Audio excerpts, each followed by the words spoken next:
Hello everyone, welcome back. Study ম্যাথমেটিক্সে প্রত্যেকে স্বাগত জানিয়ে ক্লাস 7 থেকে chapter 6 page number 108 video part number আজকে 60 করব।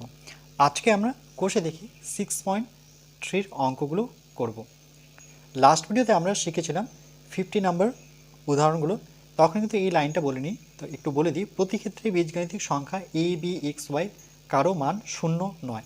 যখন আমরা এগুলো কেটেছিলাম তো এগুলো কিন্তু প্রত্যেকটা শূন্য হবে না, যেমন এই 0 এখানে কিন্তু 1 হবে। ওকে, দেখো 63 কি বলেছে, যে মনে করি, মনে মনে হিসেব করি। 1 নম্বর 3a into 4b, 3a into 4b। তাহলে সংখ্যা দুটো গুণ করব, 4 আর 3, 3 4 12, এ তারপরে আমরা বি লিখব। তাহলে এখানে হবে 12ab।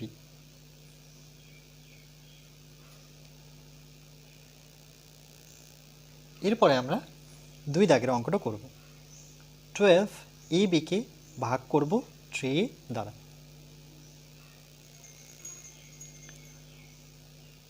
টুয়েলভ এ বি ভাগ 3a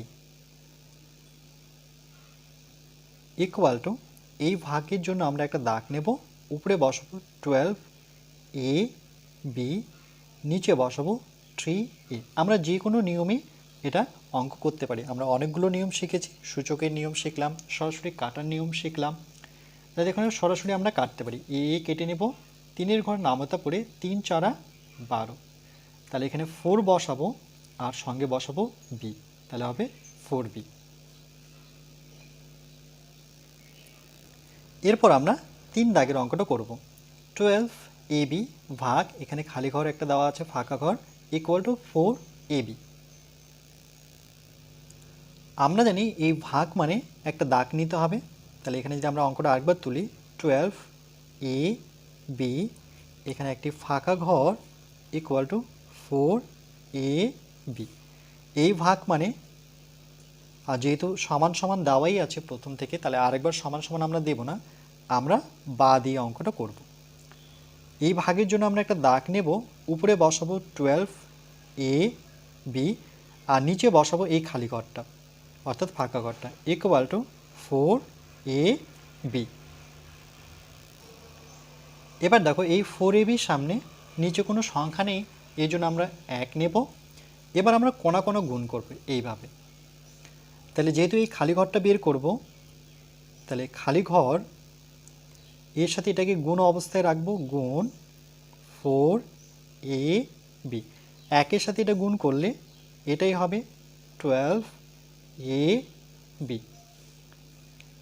আবার বা নেব, যেহেতু আমরা খালি ঘরটা বের করব, সমান সমান একটা দাগ নেওয়ার পর আমরা উপরে বসাবো 12ab, আর খালি ঘরের সাথে যে সংখ্যাটা ছিল সেটাকে আমরা যখন সমাসনের ও পাশে নিয়ে যাব তখন কিন্তু সেটা নিচে চলে আসবে, 4ab।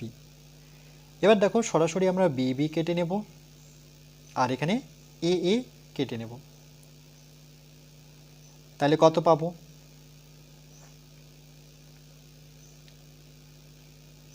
4 দিয়ে 4-এর ঘর নামতা পড়ে 3 4 12, তাহলে এই খালি ঘরটা পেলাম আমরা কত? শুধু 3। তাহলে এই খালি ঘরের জায়গায় আমরা 3 বসিয়ে নেব।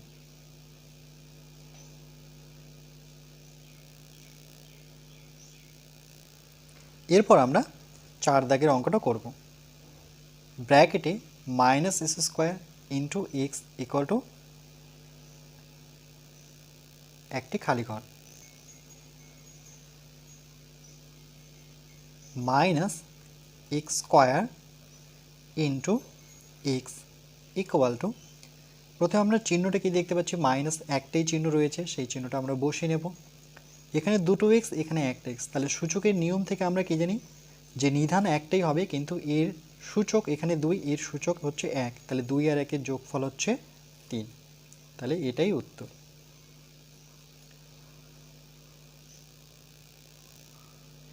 এরপর আমরা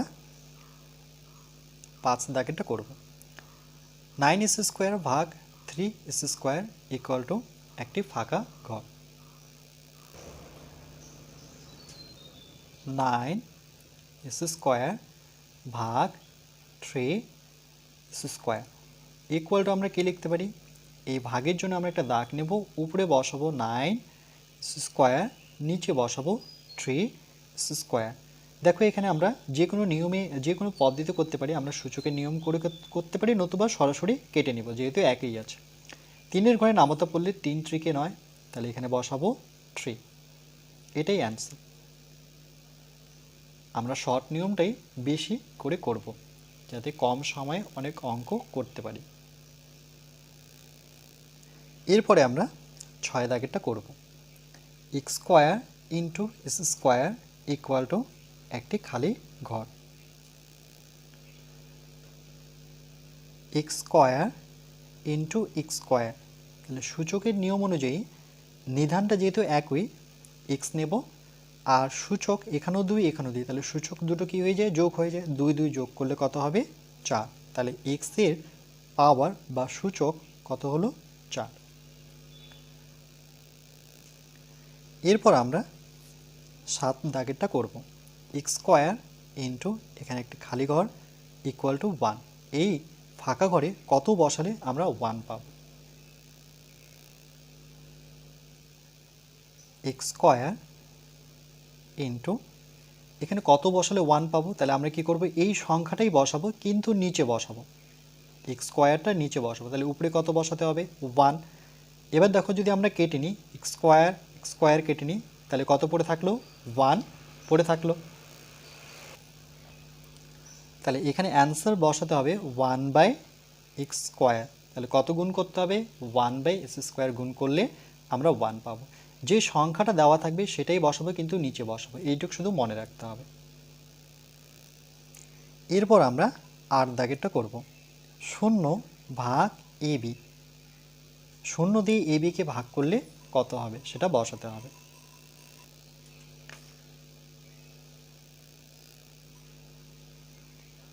তাহলে 0 ভাগ ab, দেখো এই ভাগের জন্য আমরা একটা দাগ নেব, উপরে বসাবো 0, নিচে বসাবো ab। 0 দিয়ে কোনো সংখ্যাকে ভাগ করলে মনে রাখবে এটা সবসময় 0 হবে। ওকে, তাহলে এটা অ্যান্সার হচ্ছে 0। উপরে যদি 0 থাকে, নিচে যে কোনো সংখ্যাই থাক না কেন তার উত্তর সবসময় 0 নেব, কিন্তু 0টা উপরে থাকতে হবে, এটা কিন্তু মনে রাখতে হবে। এরপর দেখো আমরা 9 দাগেরটা করব। 4a square b square c square into কত বসালে 0 হবে।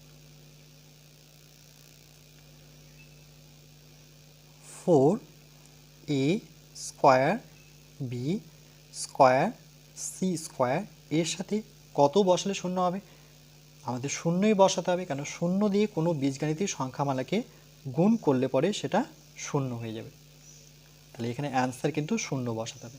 0 দিয়ে যে কোনো বীজগাণিতিক সংখ্যামালা, a square b square c square বা 1000 2000 যে কোনো সংখ্যা বসাই না কেন তার যে রেজাল্ট পাবো সেটা কিন্তু 0ই পাবো। যেহেতু 0ই চেয়েছে তাহলে 0ই বসাবো আমরা।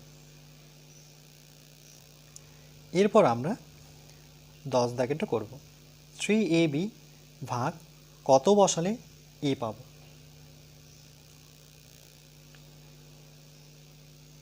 3ab ভাগ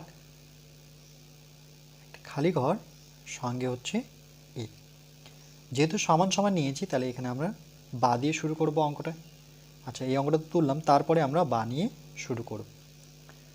ভাগ মানে আমরা একটা দাগ নেওয়ার পরে উপরে বসাবো 3ab, নিচে আসবে খালি ঘরটি ইকুয়াল টু a বসাবো,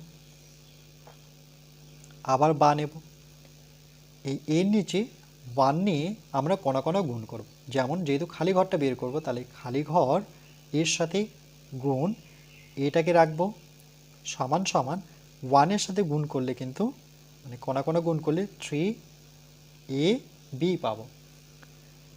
যেহেতু আমরা খালি ঘরটা বের করব, তাহলে এটা কোথায় আসবে, এই টোটালটার নিচে সমান সমান 3ab, নিচে আসবে এ, এই সরাসরি আমরা কেটে নেব, তাহলে খালি ঘর ইকুয়াল টু কত পেলাম 3b। তাহলে এই খালি ঘরটায় আমরা বসাবো 3b।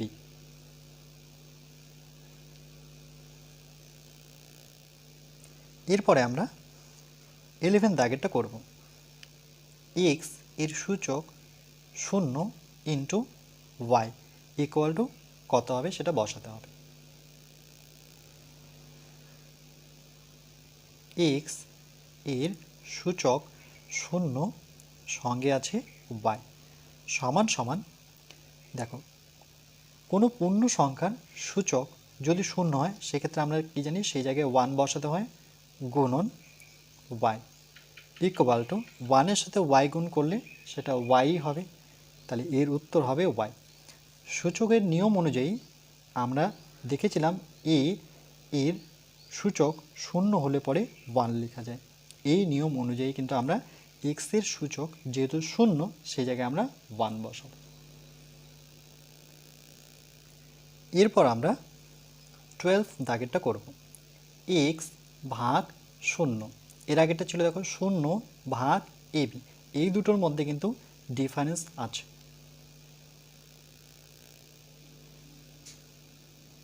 x ভাগ 0 সমান সমান, এই ভাগের জন্য একটা দাগ নেব, উপরে x বসাবো, নিচে 0।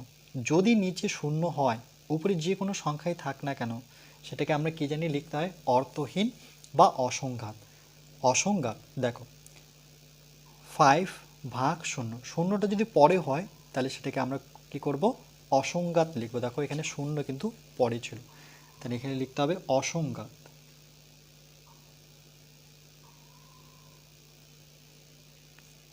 বা অর্থহীন, মানে এটার কোনো মানে হয় না। অথবা উত্তর লিখতে পারি অর্থহীন। অর্থহীন কখন অর্থহীন লিখব বা অসংঘাত লিখব, যখন 0টা নিচে থাকবে। আর দাগের ক্ষেত্রে দেখো 0 উপরে থাকলে কিন্তু সেটা 0 হবে, তাহলে এই দুটো কিন্তু মনে রাখতে হবে।